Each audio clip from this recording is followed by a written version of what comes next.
Hi everyone, today we're going to be working on dragon squats and drills to perfect the dragon squats. So what we're going to use today is we're going to use a nice sliding mat that can slide on the floor.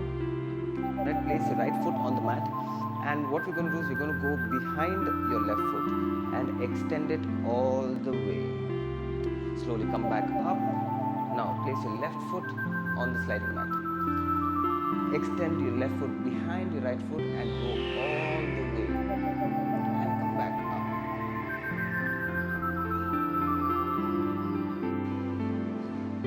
For the last drill in the dragon squat series, what we're going to do is we're actually going to get into the dragon squat.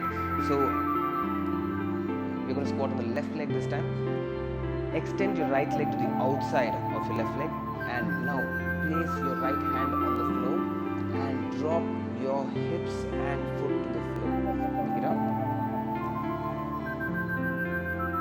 And now towards the left side. Extend your left leg to the outside of your right. Place it on the floor.